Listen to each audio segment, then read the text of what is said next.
네, 안녕하세요. 네, 3프로 TV 시청자 여러분, 보고해야 될 것 같아요. 어서 오십시오. 김장현입니다.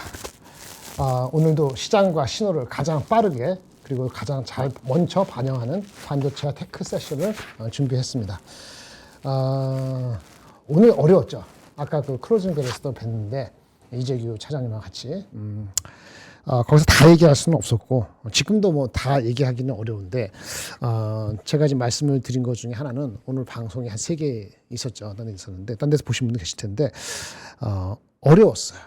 그러니까 월요일보다 저는 어려웠어요. 월요일보다 어려웠던 거고 가장 큰 거는 지금 뭐 시간에서 미국장 어떻게 되는지 모르겠어요. 시장 프리마켓 어떻게 되는지 모르겠습니다만 일단은 그 소프트웨어 그 이슈된 거 말 안 했대죠. 그 소프트웨어 이슈된 거. 그것이 어떤 식으로 영향을 미칠지 이재규 차장님 얘기하신 것처럼 뭐 타방송에서 제가 보노하고도 얘기했는데 이것이 사람들이 그거를 진짜 뭐 헤게모니가 완전히 뒤바뀌는 거에 속도감 있게 될 것인지 사실 몰라요. 근데 써보신 사람 입장에서 그 다음에 이것이 우리 주가에는 오늘 많이 반영된 건지 보이지만 사실 지난주부터 또는 그 한 일주 전부터 이 소프트웨어 주식이 심상치 않게 빠진 것이 그 몰트봇이라는 거, 이제는 오픈 클로라는 거, 오스트리아 사람이 한 에이전트 AI 중 자동화된 에이전트 AI 그 이슈가 하나 됐었고, 그리고 이제 엔트로픽이 더 우리한테 더 크니까 엔트로픽이 나온 클로드 코옥이라고 하는 거, 이거는 법률 어떤 서플라이 하죠. 법률에 관련되는 조언을 해주고 그런 시스템을 다 해주는 거잖아요. 이런 것을 한 것이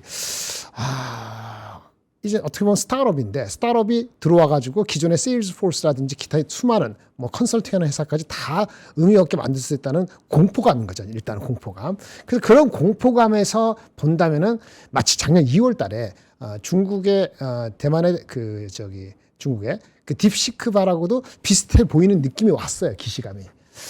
근데 사실은 작년에도 그 왔을 때 그거 한 3-4개월? 아니, 3개월 아니고 2개월 정도 헤맸죠, 주가가.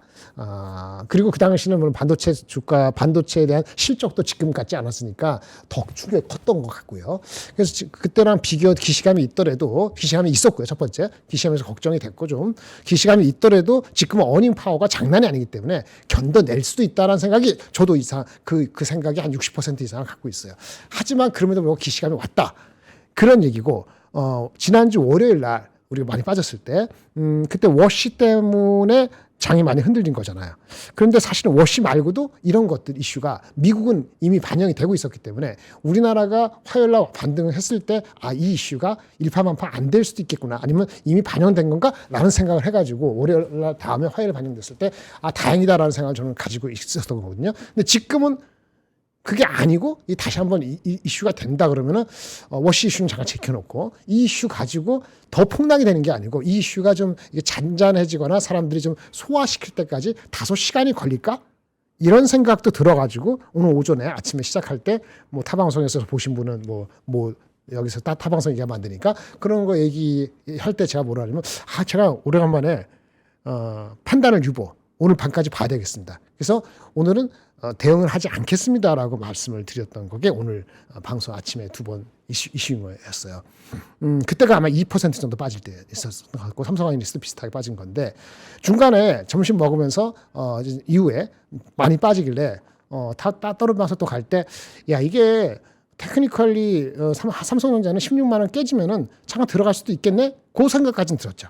네. 그 생각까지는 들었고, 그 정도도 들었고, 왜? 일단은 알파벳이 어쨌든 간에, 아까 지금 말씀은 우려에도 불구하고 알파벳이 엄청난 투자 계획을 발표했다는 게 그나마 큰 위안이다. 투자 계획을 1,800, 숫자는 기억 잘 못하니까 1,800억 달러. 원래보다 한 600, 그러니까 한 60%, 50%를 더 늘렸고, 사실 얘네들이 항상 보수로 얘기하는 게 있으니까, 실질적으로는 사정이 여의치가 않지 않고 이만큼 되면은 실제는 2천억 달러 될 수도 있어요. 그러니까 그런 정도의 자신감을 보였고 더욱이 얘네들은 돈을 벌잖아요. 클라우드 비즈니스 자체가 마진이 30%가 되고 그러니까 클라우드 비즈니스 자체 매출 성장률이 매 분기 지금 지난 분기에 30몇 프로, 그전에 20몇 프로, 이번에 20몇 프로, 30몇 프로, 지금 48%. 이 정도의 파워를 보여주는 거는 진짜 구글 다 했다. 할 거 다 했다. 이렇게 말씀드릴 수 있고 그래서 시간 내에서 구글 빼고 나머지 것들이 반등을 하길래 그 엔비디아나 뭐 저기 마이크론이라든지 브로드컴 많이 반등했죠. 브로드컴은 아까 말한 그 구글의 실질적인 수혜를 받는 거니까 걔네도 반등하는 거 보면서 아침 시작할 때 그럼 반등은 좀 하겠네. 무지막지 안 빠지긴 했는데 정작 구글은 못 갔죠. 그래서 오늘 아까도 클로즈만 얘기하면서 오늘 구글이 알파벳이 얼마만큼 시장에서 그거를 받아들여주냐가 매우 중요하다라고 말씀을 드리는 거예요. 그래서 제가 기준 잡은 거는 삼성전자 16만 원 깨지면 못 산 사람이 사러 들어갈 수는 있다. 하지만 이미 많이 갖고 있는 사람들은 16만 원 깨져도 뭐 서두를 필요는 없다. 오늘 보고 나서 확인하고 가자. 이런 생각이었던 거고요. 그게 제 콜이고 두 번째는 아까 말한 것처럼 구글이 한 5% 정도 뭐 전후로 오르고 엔비디아 저기 뭐지 브로드컴이 한 비슷하게 4~5% 오르고 AMD하고 오라클은 모르겠어요. 가장 위크하니까 약하니까. 그다음에 마이크론하고 샌디스크는 워낙 변동이 높으니까 샌디스크는 뭐 더 빠지면 또 살 것 같아요. 근데 마이크론은 조금 좀 까리까리 할 수도 있는데 그 마이크론 같은 것도 한 5~6% 오르면 그러면은 오늘 지금 우려됐던 거가 내일 사라질 것 같아요. 일단은. 근데 그 정도가 아니면은 우려를 안고 가야 될 것 같아요. 그게 제 콜입니다. 예, 그게 콜이고 아까 그 샌디스크하고 마이크론 누가 샌디스크 물어봤는데 샌디스크는 지금 현재 밸류가 이제 올랐다가 오늘 빠져갖고 밸류가 마이크론하고 비슷해요. 제가 봤을 때 10배 60배 맞아 대충 10배 정도 초반 정도 초중반 되거든요. 그러니까 PER이 비슷해. 그럼 비슷하면 뭐가 될까요? 비슷하면 탄력이 좋은 걸 좋아하는 사람이 많으면은 샌디스크가 많이 갈 것이고 불안해서 마이크론이 편하다 하면 마이크론 갈 것인데 어차피 못 먹어도 이걸 즐기자 하는 사람이 많으면은 샌디스크가 올라갈 때 더 크게 오르겠죠. 그렇게 보시면 PER 비슷합니다. 그래서 그 두 가지가 아까 두 가지 샌디스크 마이크론 5% 나머지 것도 한 4~5% 올라가고 엔비디아 좀 올라갔으면 좋겠고 브로드컴 한 6% 올라가고 그다음에 아까 구글도 한 4~5% 이상은 올라가줘야지 장이 그거를 흡수한다라고 일단 하드웨어 사이드에서 소프트웨어가 오늘 또 빠질지 그건 잘 모르겠어요. 하지만 일단 그렇게 되면은 그러면은 조금 테크와이즈는 괜찮다라는 생각을 가지고 있습니다. 오늘 이게 결론 끝. 질문 있어요? 없죠? 넘어갈까요? 이건 안 되고 준비한 걸 해야 되겠죠. 해봅시다. 아까 거기서 못한 거 있으니까 자료 준비한 거 보여드릴게요. 이게 참 그지같이 어렵죠. 타방송에서 제가 얘기했는데 이걸 매일 아침부터 아침에 4시 반, 8시 반에 방송 드리고 한 12시 때 해드리고 2시에도 해드리고 5시에도 하고 좋겠지. 그렇죠? 저도 만약에 촬영만 되면 그렇게 하고 싶어요.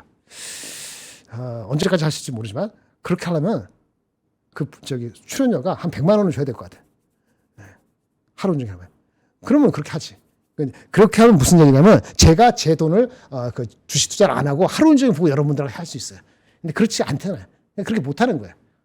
예. 그러니까 그 얘기 뭐냐면 하루에도 한 3번 정도 마음이 왔다 갔다 한다. 여러분도 왔다 갔다 하죠. 저도 왔다 갔다 해요. 다만 오늘 아침에는 안 따라간다 했고 원래 따라가는 게 아니고 따라간다고 좋게 얘기하고 싶었던 이유가 이런 게 있었어요. 잠깐 볼까요? 어디 갔어?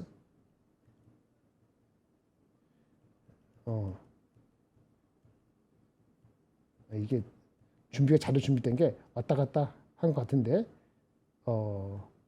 예. 아까 보여드린 거 보여드릴게요. 알파벳 실적. 말씀드린 거니까 자본 지출 요거 나온 거 1,800억 불, 1,200억 하고 클라우드 매출이 48% 증가했는데 28% 전분기 아니구나. 전분기 33%, 그 전분기 32%, 20% 이렇게 성장하는 데가 없잖아요. 이게 장난이 아니라고요. 다만 알파벳도 주가가 좀 올랐기 때문에 PER이 싸냐 이건 다른 문제인데 이 정도면은 파워가 있다고 아니 얘기할 수 없는 거죠. 그리고 사실은 엔비디아가 어저께 장중에 4% 빠졌다가 2% 하고 다시 오늘 빠졌는데 엔비디아하고 오픈AI하고 갈등은 일단 이렇게 마무리되는 것처럼 사실은 오늘 새벽인가 어젯밤에 나왔어요. 오픈AI가 돈을 구하는데 1,000억 달러가 필요하다. 그 이상 하고 싶다. 근데 엔비디아하고 협상이 어떻게 된다 하는데 막판에 막바지에 200억 달러는 한다. 이런 식으로 나왔기 때문에 그러면 된 거 아니야 싶었는데 아까 그 소프트웨어가 난리가 난 거죠. 그다음에 두 번째 이걸 안 좋았던 건데 오라클이 관계자가 이게 어느 기사에서 봤는데 현금 막대한 투자를 했는데 기대했던 것만큼 빨리 성과가 내지 못하고 있다는 우려를 제기했다. 이런 기사가 살짝 보였어요. 근데 오라클 별로 관심이 없으니까 요즘에. 근데 약한 고리가 흔들리고 있는 거 아닌가? 이런 생각을 갖게끔 되는 거죠. 근데 오라클은 아시다시피 그 얘네들이 받는 RPQ라 RPM인가? 얘네들이 받는 수주의 30%가 오픈 AI이기 때문에 이거는 오픈 AI하고 엔비디아가 잘 풀려야지 오라클도 이슈가 안 되는 거거든요.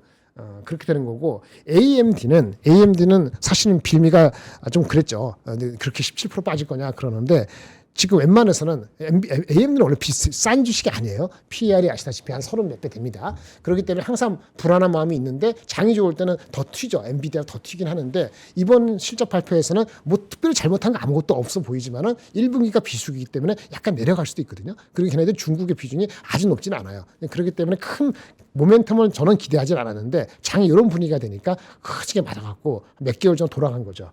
지금 17% 빠지고 나니까 이제 비싸지 보이지는 않지만 오라클 마찬가지 가장 위크한 포인트이기 때문에 앞에 단이 먼저 가야지 이렇게 간다 이렇게 얘기를 하고요. 이게 핵심이죠. 에이전트 AI, 엔트로픽의 클로드 코워크 이게 서프라이즈가 나온 거잖아요. 걔네 입장에 서프라이즈한 거고 그럼 여러 가지 소프트웨어 업체는 위기감이다 이런 건데 사모펀드가 이슈가 될 수도 있다는 우려가 그래서 제가 딥시크는 아니지만 작년 11월인가 12월 달에도 미국의 그 단기 유동성 이슈 때문에 결국은 IPO하고 돈 자금 대주고 이런 펀딩이 어렵지 않느냐 이런 건 기억나시죠? 11월인가 12월에 그랬잖아요. 그러니까 이번에는 소프트웨어 쪽이 업체들이 흔들리니까 그다음에 이렇게 되면은 소프트웨어에 투자한 회사들이 있지 않습니까? 사모펀드 얘네들이 뭐 자금을 회수하는 것까지는 아니다 하더라도 향후에 AI 업체 중에 펀딩을 할 때 밸류에이션을 더 타이트하고 좀 어렵게 하고 그러면 당연히 펀딩 규모라든지 일정이 차질이 있지 않을까 이런 정도는 생각할 수 있는 건데 이런 것이 사실은 지난주부터 있었고 이번 주 월화에 있었던 건데 우리가 이제 커졌다는 거니까 그러면 아까 구글처럼 알파벳처럼 자기 돈 있고 돈 많이 벌고 마진 30% 되고 투자를 그렇게 엄청 50% 60% 늘릴 수 있고 이런 자신감이 있는 회사는 비록 주가가 많이 가서 약간 내릴 수 있어도 근본적인 문제 생기는 게 아니잖아요. 근데 그렇지 않은 취약한 종목부터는 차익 실현 압력이 되거나 원래 약했던 거는 아예 공매도가 붙거나 이럴 소지가 있거든요. 그런 우려가 어제 오늘 우리나라가 먼저 반영된 것인지 아니면 크게 반영됐다. 이렇게 말씀을 드릴 수 있겠습니다. 이렇게 말씀을 드리고요. 반대로 IT 적으로는 좋은 뉴스가 꽤 있었어요. 이거 한번 말씀드릴까요? 삼성전자 관련돼서는 파운더리 사업이 뭐 얘기가 많이 나오는데 중국의 언론을 인용해가지고 JD넷에서 이렇게 했는데 삼성에 이제 물론 이건 2나노는 아닙니다. 2나노는 아니니까 최신 건 아니고 약간 올드 라인 4나노, 8나노 이런 공정에 대해서 가격을 인상한다 나왔어요. 가격 인상 검토한다. 물론 미미하죠. 반도체 가격이 50%, 80%, 100% 올라가는 거 있을 때 파운드리가 10% 별거냐면 이게 얼마만 해요. 어쨌든 간에. 그러니까 파운드리도 슈트지라는 거예요. 파운드리 슈트지. 이 효과가 다른 업체도 있겠습니다만 이런 얘기 나왔고 삼성전기 빠졌습니다만 MLCC 관련되는 거는 MLCC가 중국도 있고 대만도 있거든요. 거기도 가격을 인상한다. 여기는 가격이 더 크네요. MLCC는 약 20% 최대 이렇게 돼가지고 한다는 것이 어제 나왔던 얘기예요. 그러니까 펀더멘털적인 지금 우리가 보는 요것 때문에 빠진 게 아니고 아까 소프트웨어 포함해서 이런 그 투자의 자신감에 대해서도 한 번 더 3개월만 다시 한번 신경이 쓰이는 소프트웨어 이런 얘기가 나왔기 때문에 좀 판단을 바로 하지는 말자 이런 얘기를 드린 거죠. 그런 거고요. 더 좋은 얘기 나온 거 말씀드릴게요. 요거는 주가가 올랐는데 중구난방해도 이해해 주세요. 어저께 이비덴이라는 회사 있어요. 이비덴은 무엇이냐면 아까 우리가 뭐 MLCC 할 때는 물았다 일본 회사 얘기하듯이 얘네는 BGA 플립칩 BGA 기판 만드는 회사 있거든요. 거기에 강자 중에 하나가 일본의 이비덴이라는 회사가 있어요. 얘네들이 실적을 발표를 한 것인지 모르지만 캐펙스 투자 계획을 발표했는데 기존 계획보다 상당히 높게 발표했어요. 자신감이죠. 쇼티지다는 얘기예요. FC 플립칩 BGA도 그럼 플립칩 BGA 공격적인 이런 한 거는 뭐냐 수요가 좋다는 거잖아요. 그런데 이 관련되면 그 플립칩 BG에 관련되는 그 검사 장비가 수혜받는다 그래서 어저께 말씀 못 드려서 어저께는 대화 안 나왔나? 하여튼 그래서 기가비스의 리포트가 그 전부터 나왔어요. 기가비스 죄송합니다. 기가비스가 이런 거를 알고 애널리스트가 리포트 나온 게 있었는데 1월 19일 날 여기 자주 나오는 증권사 그다음에 1월 28일 날 한 일주 간격으로 연달아 나왔어요. 물론 목표 주가는 차이가 있습니다만 한 7, 8만 원 되는 걸 했는데 아까 기판이라 했잖아요. 기판의 검사 장비 구조조 성장 그다음에 근데 아는데 이 기가비스가 기본적으로 싸진 않아요. 왜냐하면은 이게 실적이 26년에 바로 확 커지지 않거든요. 오히려 26년 말에서 27년에 확 커져요. 그러니까 27년을 바라보면은 아까 말한 것처럼 그런 시선을 본다면 모멘텀이 있다라는 리포트가 나왔는데 오늘 주가가 어저께 입이된 이런 투자랑 같이 연결돼 갖고 반응을 한 거죠. 그래서 올해가 아니고 내년도 기준으로 따지면은 기가비스의 이 목표 주가 7, 8만 원이 타당성이 있어 보인다는 것이 제 얘기입니다. 이러고 말씀드리면 펀더멘털이 지금 나빠지고 있어요? 나빠지지 않고 있지. 그런데도 불구하고 그런 소프트웨어 발 이슈는 컸다. 이렇게 말씀을 드릴 수밖에 없는 거고요. 요거를 말씀드리면 제가 한마디로 말하면 요게 이렇게 있어요. 요거 맞죠? 예. 그렇게 되고요. 그리고 또 리포트 나온 것 중에서 아까 전반적으로 이 장이 변하면은 확 변하는데 뭐 7천 부는 사람 많이 왔잖아요. 요런 거 요걸 볼까요? 요거 보이시나요? 이거 보여지나요? 이건 연결이 안 돼요. 파일 되는구나. 좀 크게 하면 되는데 여기 잘 보시면은 제가 텔레그램 통해서 보는 거니까 제가 이거를 보내드릴 수는 없어요. 근데 같이 공유할 수는 있겠죠. 오늘 NH투자증권인가 거기서 코스피를 7,300 불렀어요. 7,300. 지금 5,100이 PER로 9.1배 정도 돼요. 삼성전자 하이닉스가 더 올라간다 하면은 그러니까 오늘 9.12배 되는 거죠. 이익이 더 올라가면 여전히 9배 초반인데 얘는 7,300 불렀어요. 근데 7,300 부른 게 중요한 게 아니고 전제를 보세요. 전제가 뭐냐? 첫 번째 AI 관련한 하드웨어 수에 대한 높은 신뢰도. 그러니까 신뢰도가 깨지면 안 되는 거지. 그러니까 의심이 가면 안 되는 거고요. 두 번째 우리나라 얘기죠. 우리의 상법 여러 가지 하고 막판에 이르고 있는데 그 기업 가버넌스의 질적인 개선. 그렇게 되면은 밸류에이션 멀티플을 높이게 되는 거니까. 세 번째, 우리가 아무리 잘해도 미국 자산 시장에 대한 근본적인 신뢰가 만약에 채권이건 뭐건 간에 흐트러지면 문제가 생기잖아요. 그 세 가지 큰 축이 무너지지 않다면 여기 얘기 안 했지만 대한민국의 자생적인 유동성, 이 유동성은 장세 맞거든요. 코스닥 올라갔던 것이 그거 힘까지 하면은 최대 7천 넘어갈 수 있다. 최대인지 모르지만 그렇게 얘기를 한 거예요. 근데 아까 아침에 나온 AI 관련되는 이 수요에 대해서 중간중간에 오픈 AI하고 엔비디아 그다음에 또 이렇게 소프트웨어적인 거 시내로 줘가지고 이렇게 돌아오는 거 이런 것까지 신경이 쓰이면은 이게 흔들리거나 아니면 노이즈가 발생할 수 있잖아요. 그러면 이거 가는 건 좀 시간이 걸리겠죠. 그래서 항상 이슈가 될 때 이 세 가지 정도의 만약 키 틀이면 뭐가 한 가지가 흔들리게 되면은 그거 가는 여정은 조금 버틀렉이 걸리는 거예요. 뭐 그런 걸 만약에 감안해서 하면 제가 항상 좋아하는 거 0.8. 왜 0.8 얘기하는지 아세요? 애널리스트건 펀드 매니저도 어차피 아무리 퀀티파이 해가지고 정량한다 하더라도 자기는 사람이거든. 그러니까 마진 오브 에러, 틀릴 가능성에 대해서 여유를 가지고 얘기를 해요. 그래서 우리가 접근할 때는 항상 0.8, 뭐 시장이 미친다면 0.85 그 정도까지가 1차 목표라고 생각하시면 된다는 거예요. 그럼 곱하면 이거 얼마야? 7, 8에 56 하면 3, 8에 24, 7, 8에 56. 그래도 6천 정도 가까이 보는 거네. 그러니까 이분은 NH 쪽은 조금 제가 여태까지 파악하기로는 전반적으로 부정적인보다는 긍정 톤에 조금 더 가까워요. 그러면 6천, 실질적으로 6천 정도 바라보는 건가? 이런 생각을 저는 이걸 보면서 가졌다. 이렇게 말씀드릴 수 있겠어요. 뭐 그렇다 하면은 만약에 장이 펀더멘털이 흔들리는 게 아니고 노이즈라면은 5천이 만약에 위협받으면 여전히 접근할 수 있는 거지. 근데 문제는 속도가 어떻게 되느냐? 그렇게 헷갈리게 되는 거다. 이렇게 말씀을 드릴 수 있겠습니다. 요거 이슈가 되고요. 네, 말씀을 드리고 오늘 사실은 다른 것도 이슈가 말씀드릴 게 좀 있는데 반도체 가격이 계속 오르잖아요. 오르는 게 매우 좋은 것만은 아니에요. 한계가 있다는 걸 우리가 말씀을 드렸어요. 한계가. 근데 이런 회사가 있는 거지. 퀄컴. 오늘 퀄컴이 나오는데 퀄컴 주가가 오늘 시간외에서 실적 발표 가이던스 낮춰갖고 주가 많이 빠졌을 겁니다. 근데 퀄컴 CEO가 가이던스 하향은 뻔한 거죠. 스마트폰 업체들이 메모리 가격 때문에 너무 힘들다. 메모리를 일단 구하지도 못하고 이런 쇼티지가 너무 심해서 힘들다. 메모리 못 구하니까 만들지 못하면 휴대폰 만들지 못하고 팔지 못하면 당연히 얘네들이 파는 칩이 팔리겠어요? 그러니까 이렇게 빠지는 거죠. 그러니까 이런 것이 돌고 돌아서 결국은 반도체 업체한테 영향을 미칩니다. 근데 다만 저번에 말한 건 데이터 센터가 워낙 강력하기 때문에 이게 막아주기 때문에 이게 안 보이고 이거는 별로가 아니다라고 취급하고 가는 겁니다. 그게 언제까지 갈지는 사실 아무도 몰라요. 아무도 모르기 때문에 매월 매분기 체크하면서 가는 거예요. 다만 올해 1분기가 반도체 가격의 상승 율로서는 아마 최고일 겁니다. 이 1분기 상승률보다 2분기가 상승률이 뭐 1분기가 50%를 합시다. 평균은 50%, 올라간 건 80%도 있고 더블도 있겠습니다만 평균 5, 60% 올라간다 하면은 만약에 80%, 2분기가 평균이 60% 이렇게 올라간다? 그럴 가능성은 매우 약해요. 그러면 점점 가격 상승률은 둔화돼요. 둔화되더라도 매 분기 코스트가 올라가는 게 아니니까 마진은 당분간 좀 더 올라간다고 보는 게 맞겠죠. 마진의 피크는 아마도 3분기 정도가 갈 가능성이 있어요. 물량이 늘면은 영업이익의 규모는 4분기도 늘어날지 모르겠습니다만 마진의 피크는 3분기예요.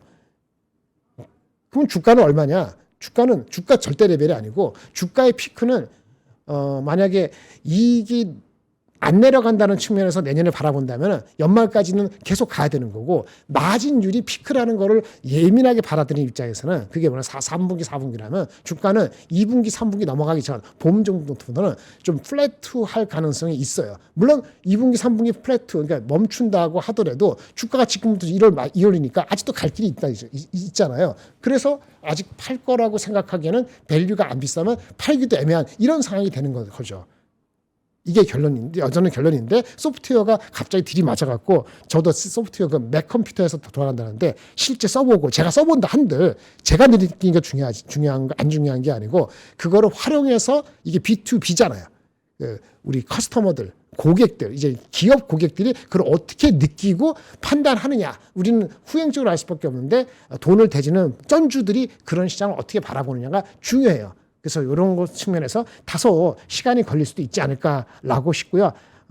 그렇게 본다면은 오늘 장에서는 낙폭 과대를 일부 들어갈 수는 있지만 적극적으로 하기에는 여러 가지 불확실성이 조금은 월요일 날하고는 다른 성격의 불확실성이 있다. 그러니까 워시하고는 다른 인성이 있다라는 것이 제 판단입니다.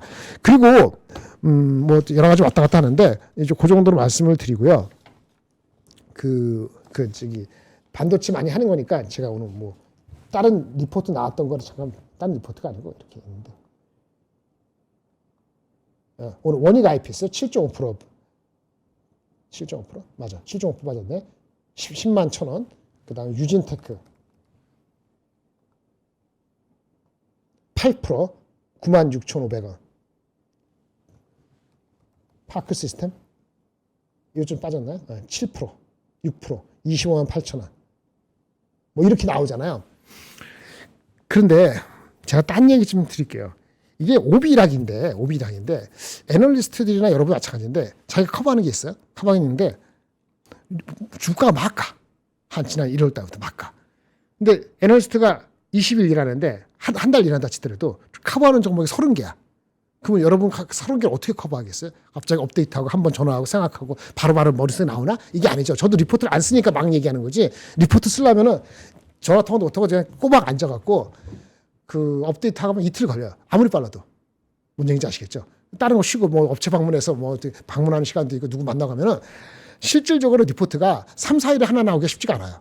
그럼 자기 커버하는 게 30개 정도면 반도체라면 10개 이렇게 하면은 한 열 며칠에 나오는 게 쉽지 않습니다. 묶어서 한꺼번에 되거든요. 묶어서 한꺼번에 내는 건 뭐죠? 묶는 동안에 첫 번째 커버한 거하고 나중에 커버한 거 시차가 벌어지고 여러분들한테 알려지는 순간까지는 그때 주가 다 올랐을 수 있어요. 그래서 목표 주가를 하는 순간에 대부분이 꼭지까지는 아니더라도 다른 변수가 생기면 그때가 오비락시로 내려가는 수가 있다 이거예요. 이 모 증권사인데 어디나 얘기 안 하겠어요. 이분은 업데이트 잘한 거야. 왜? 많은 종목을 한꺼번에 얘기를 했거든. 1월 30일자 리포트 나온 게 있는데 그 반도체 소부장에 대해서 S증권사 꼭 제가 뭐 혼내는 소리니까 그렇게 하면 안 되니까 그게 뭐 원익 IPS, 테스, 유진테크, 파크, HPSP, 넥스틴, 솔브레인 이게 뭐야?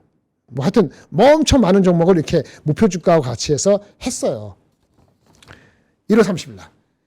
1월 달 다 오르고 나서 어쩔 수 없어요. 그리고 뭐 늦게 해서 업그레이드 때 어떻게 하죠? 업그레이드 할 때 제가 말씀드렸잖아요. 이 어닝에 대해서 이익에 대해 정밀하게 해가지고 탁탁 올리기가 쉽지 않다니까요. 그 멀티플 높여. 왜? 멀티플 높이는 뭐죠? 시장의 분위기가 좋으니까. 그 반도체가 삼성전자 하이닉스가 결국은 어떻게 우려 갖고 이제 투자를 할 것 같으니까. 그래서 멀티플을 19배 준 걸 21배 주고 이렇게 하는 거거든요. 그거 대부분 그렇게 해서 목표 주가 올린 거예요. 그렇게 목표 주가 올려야지 현재 주가 오늘 빠졌습니다만 오늘 빠지기 전에 주가 대비했을 때 20% 이상 업사이드를 만들어 놔야 돼요. 20% 이상 업사이드가 아니면 바이가 아니거든. 매수가. 그러니까 매수 투자 의견을 유지하기 위해서는 한 20% 이상은 미니멈으로 해야 되고 세이프하게 갑자기 하루 많이 오를 수도 있으니까 한 30% 업사이드를 만들어내는 게 목표 주가를 만드는 거예요. 뭔 얘기인지 아시겠죠? 예. 그래서 만약에 리포트가 나왔는데 바이인데 목표 주가가 괴리가 20%도 안 남아. 그건 바이가 아니에요. 그렇죠? 예. 그런 걸 보셔야 되는 거예요. 그래서 일단 나온 것 중에서 제가 봤을 때는 그래도 뭐 테스, 팍 시스템 뭐 이런 정도가 조금 파크는 아니고 파크는 밸류가 안 싸지니까 밸류가 좀 남아 있는 거는 여기서는 뭐 테스, 솔브레인 정도가 눈에 보였다라는 말씀을 첨언을 드리겠습니다. 그렇죠? 이 정도 하면 될 것 같고, 네, 요게 오늘의 핵심 정도가 말씀을 드리겠고요. 이거는 제가 아까 말씀드릴 때 오픈 클로우 얘기하고 뭐 엔트로피의 클로우드 코어 워크라는 얘기 발음도 쉽지 않네. 그런 거 얘기했잖아요. 유튜브에 그런 거 정리 잘하는 데가 있어요. 근데 그거 한번 보시면은 정리가 확 오실 건데 지금은 주가 빠지고 나서 정리해봤자 무슨 소용이냐 하는데 내일 만약에 반등이 하는데 애매하게 반등하면 공부를 해야지. 내일 만약에 반등이 한 5% 많으면 잠깐 공부 또 늦게 해도 돼. 언제 하면 구정 때도 돼요. 한번 반등해서 안착하면은 한 며칠은 가거든. 근데 만약에 내일이 만약에 썩 반응이 좋지 않으면 공부를 빨리 하셔야 돼. 이게 소프트웨어가 얼마나 영향이 있을지 저도 지금 정확히 모릅니다. 그래서 제가 고민한다고 말씀드린 거고요. 그리고 주가가 많이 올라갈 때 스몰 말고 오늘 어떻게 됐나? 에코프로비엠도 있고 에코프로비엠. 다른 얘기 좀 해드릴게요. 에코프로비엠은 별로 안 빠졌네. 4%안 빠진 게 별로. 레인보우. 이건 좀 빠졌군요. 6% 빠지고 또 뭐 있을까요? 니노공업. 오늘 ISC는 올랐죠? 근데 아까 기가비스 오르고 그런 거는 이제 늦게 알아갖고 사람들이 파지티브하게 보는 거예요. 질적으로는 괜찮으니까 뭐 이렇게 있고 SPG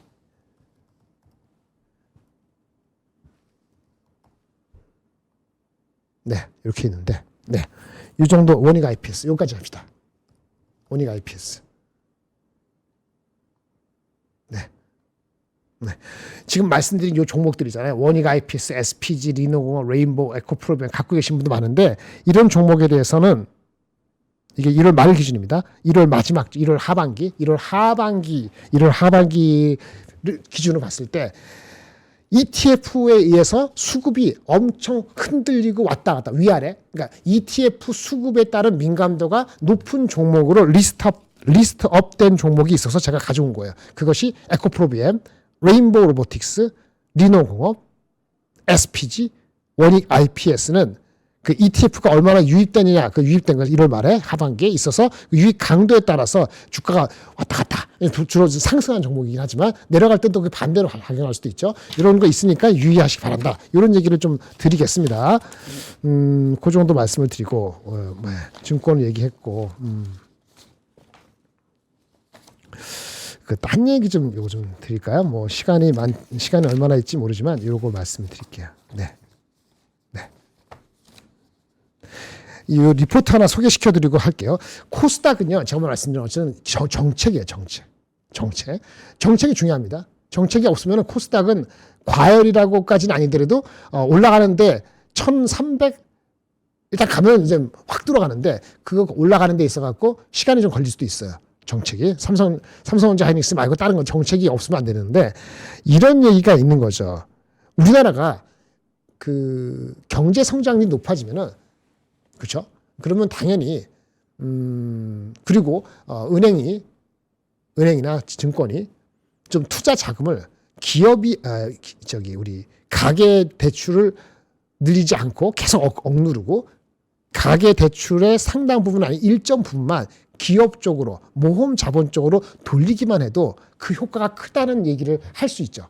그것이 이 정부가 지금 정부 사실은 그 정부부터 그렇게 했었어야 되고 이제 실행에 옮긴다고 하시는 건데 이런 데이터가 나온 게 있어요. GDP 기준으로 가계 부분에 대한 대출, 신용 융자 대출이죠.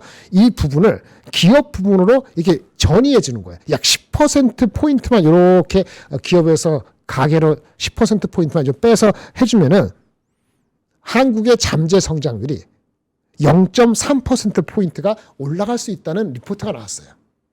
상당히 의미 있는 거예요. 물론 이것이 가계대출에서 이렇게 10% 포인트 빠진다 해갖고 바로 되는 건 아니죠. 시간이 뭐 1년, 2년, 3년까지 아니더라도 시간이 걸리긴 하지만 그런 정책으로 유도될 수 있다면 그 누가 수혜받겠어요. 뭐 삼성전자 하이닉스도 수혜받을 수 있지만 걔네들이 돈이 없어서 그런 게 아니잖아요. 뭐 1년에 150점, 200점 오는데 캐시플로우가 남아가지고 어떻게 할지 몰라가지고 뭐 사실은 하이닉스가 미국의 AI 자회사 해가지고 투자하는 거에서 이 긍정적인 사람도 있지만 약간 꼬나부는 사람도 있습니다. 왜 한국에서 안 하고 미국에서 규제를 뭐 그런 얘기 함부로 할 수는 없지만 어쨌든 간에 걔네들은 알아서 돈 버는 거고 중소기업 성장하는 쪽에 돈을 쓸 수밖에 없는 거죠. 그래서 우리가 얘기하는 것이 뭐예요? 국민 성장 펀드 이거 중요하게 여기는 건데 이게 빨리 구체적으로 시행이 되는 게 필요하죠. 150조. 그런데 여기 지금 이야기 리포트 나온 게 이 가계 부분에서 기업 부분으로 대출이 은행만 조금 적극적해도 잠재 성장률이 지금 뭐 2%도 2%나 이게 0.3%포인트면 상당히 의미가 있죠. 그 퍼센트 오르는 것만큼이 되는 건 아니지만 그러면 코스닥에 있는 성장주 이 어디 투자하면 AI하고 바이오하고 이런 쪽에 투자되는 거거든요. 그럼 도움이 될 수 있다고 보는 게 맞아요. 그래서 관련되는 건 로봇, AI 그다음에 뭐 또 있을까요? 항공우주, 방산 뭐 이런 쪽에는 정책적 수혜가 간다고 보는 게 맞을 것 같아요. 그래서 관련된 리포트가 있는데 이건 조금 긴데 그렇게 많이 길진 않아요. 그래서 나중에 천천히 이 위기까지는 아니도 약간 시간 지나면 주말에 읽으면 괜찮을 것 같아요. 제목이 신한증권에서 나온 건데 생산적 금융 국가 자본주의 2.0 무슨 주의하면 좀 찝찝해 보이긴 하지만 이게 핵심이 생산적 금융 국가 자본 2.0에서 제가 지금 말씀드린 핵심 가계 부문에서 기업 부문으로 투자 자금을 하게 되면 우리의 성장성이 상당히 도움이 될 수 있다. 이런 얘기를 하는 거고 여기 리포트 중에서 내용 나와준 게서는 그럼 우리는 여태까지 왜 안 했어? 은행들이? 보수적이니까. 가계대출로 편안히 먹고 살았으니까. 그렇잖아요. 그래서 비난 받는 거 아닙니까? 그거를 좀 모험적으로 국가가 어느 정도 책임도 지고 테스트 베드도 해주고 그다음에 수요처로서 끌어가 주면은 할 수 있다는 거예요. 근데 그런 사례가 있어요. 미국의 다파라는 것도 있고 이스라엘의 얘기도 있고 독일은 하다가 좀 실패했지만 그런 얘기까지 재미있게 적어놓은 리포트가 이 리포트니까 한번 시간이 있을 때 보시면 분명히 도움이 되실 거다라는 말씀을 드리겠습니다. 이 정도 말씀을 드리고요. 네, 그렇게 말씀을 드리는 정도로 말씀을 드리고 오늘 기사 났던 거 좀 볼게요.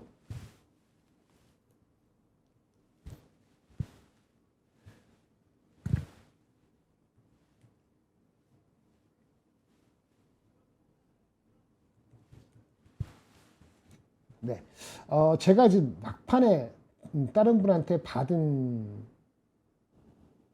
건데 이게 맞는지만 제가 좀 확인을 할 필요는 있을 것 같긴 해요.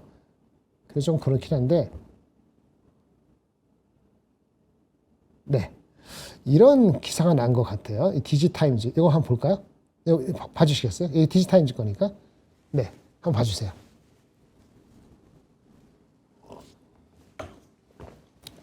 참 둘 다 잘 됐으면 좋겠고 둘 다 같이 가고 있죠. 하이닉스 삼성전자.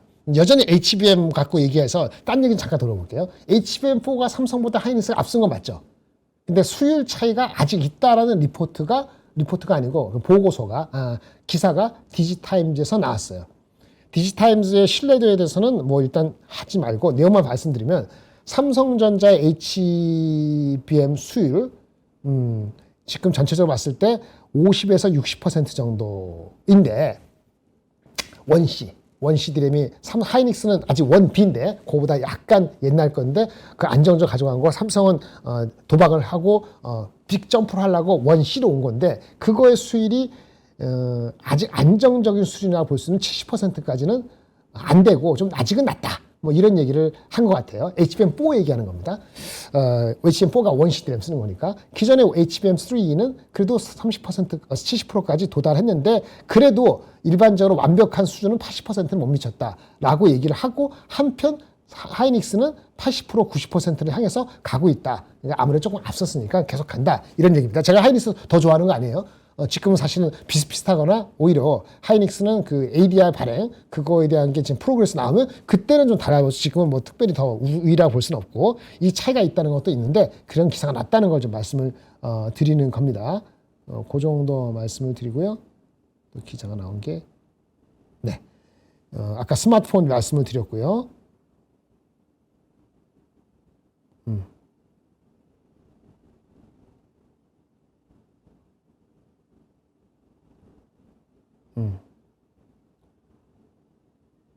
아까 이거 말씀을 드렸죠.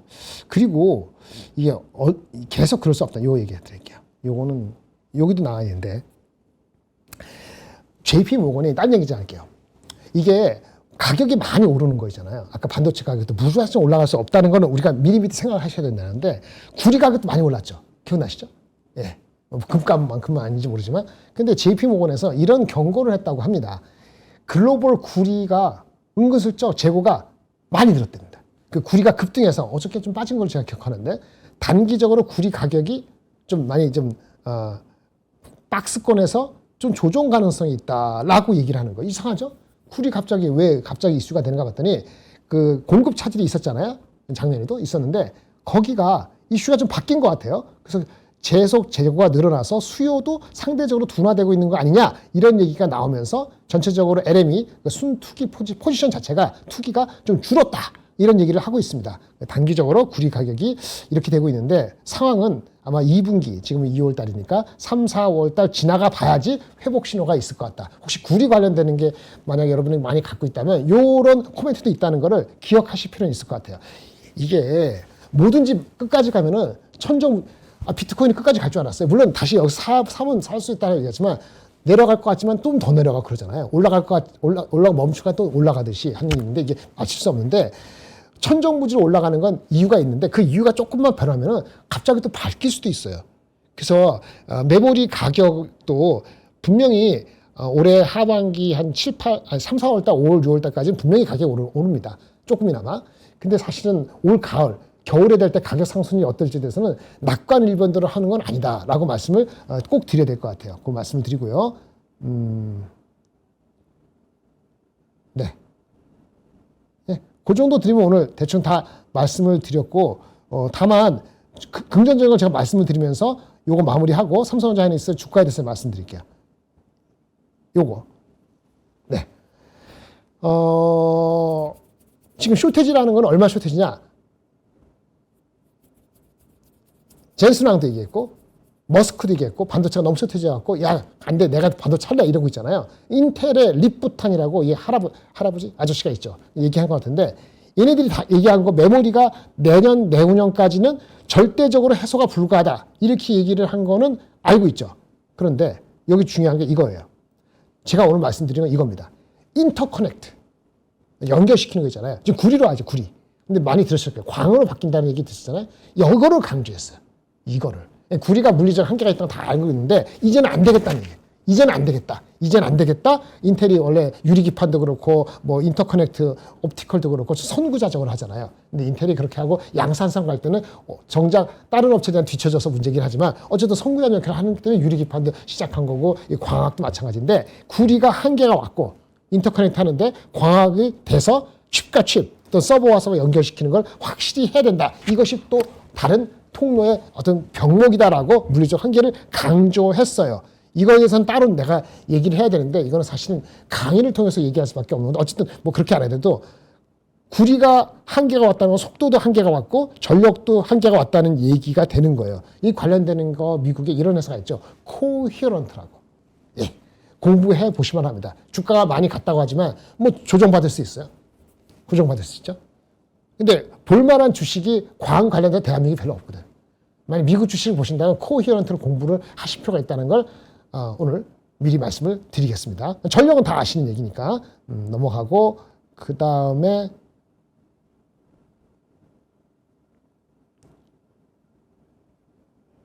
요거네. 열 관리 그리고 열 관리. 이분이 그러니까 저는 인터커넥트 중심했고 열 관리. 이 공랭식은 안 된다.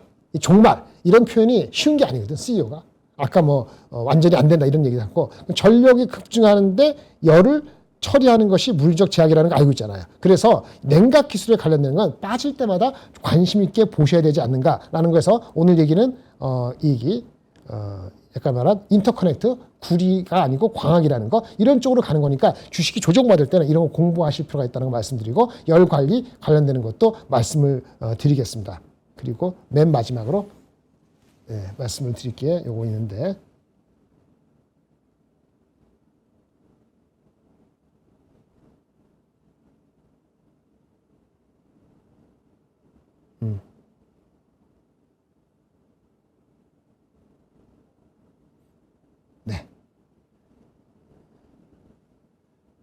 요거 말씀드릴게요.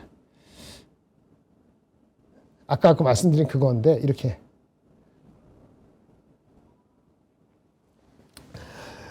다시 한번 말씀드리겠습니다. 요거 말씀드려요. 맞아. 삼성전자하고 하이닉스의 밸류에이션을 말씀할 때 마이크론하고 얘기하는데 마이크론 주가는요 절대 PER이 14배 안 갔어요. 그 15배 아니고 포워드. 그러니까 올해 작년 8월부터 작년 9월에서 올해 8월, 올해 8월에서 올해 9월에서 내년 8월 여기까지가 26년, 27년이거든요. 그거 기준은 PER은 11배 안 되고요. 9배 아니고 10배 얼마 정도라는 걸 항상 기억하셔야 되고 나중에 밸류에이션 시간 말씀드리겠는데 이게 그럼 마이크론이 그러면 14배 될 수 있느냐라고 물어본다면은 이익이 올라가는 추세면서 PER이 14배, 15배 되는 거 메모리가 그렇게 되는 경우는 매우 드물어요. 제가 30년 해왔으니까 알잖아요. 그거 설명하려면 따로 오프라인 강의 한번 오세요. 제가 아주 실컷 얘기해 드릴게요. 이거 아침에 45분 분석하는.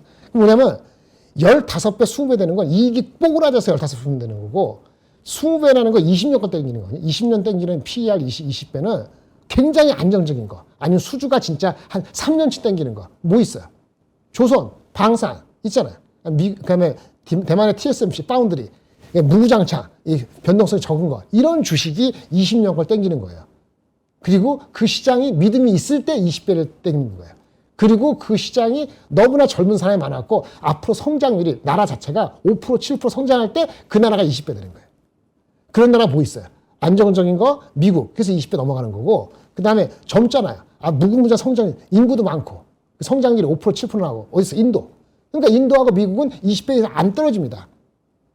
근데 그런 나라하고 견줄 만한 섹터는 뭐냐? 3, 4년 걸 땡길 수 있어 안정적이 된대. TSMC 20몇 배? 또 뭐 있어? 지금 말한 것 중에서 또 뭐 있나? 아까 우리 좀 요즘 빠졌지만 삼양식품.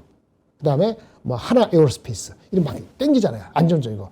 파워가 그런 거가 20배 몇 번 가는 거야. 그런 주식들은 25배, 6배 가면은 힘들고 20배 밑에 가면 기회고 이렇게 보는 건데 그러면 메모리 반도체가 오늘 샌디스크 얘기했는데 샌디스크가 600불에 사신 분도 계시고 500불에 사시고 100불에 사신 분도 계실 텐데 뭐 또 엊그저께 막 15% 올라가니까 620불 사신 분도 계시잖아요. 제가 말씀드렸잖아요. 600불 언저리 지난주 금요일 날 얘기할 때 10배가 안 된다고 말씀드렸잖아요. 이제는 10배가 됐을 겁니다. 그럼 샌디스크가 주가 실적이 막 올라가. 낸드가 부족하니까. 그럼 이거를 곱하기 얼마 정도 해줄 수 있냐. 이렇게 물어보는 걸 생각을 하시고 내가 언제 팔 거 생각을 했어요. 샌디스크 600불 샀어. 600불 10불에 샀어. 그럼 얼마를 보고 사신 거예요? 얼마까지를 어떻게 간다고 보시는 거예요? 김장렬이 얘기했으니까 언제까지 갖고 계시려고? 그렇게 하면 안 된다. 예. 그럼 샌디스크가 600불이 PER 만약 10배라고 대충 가정하면 15배면 얼마야?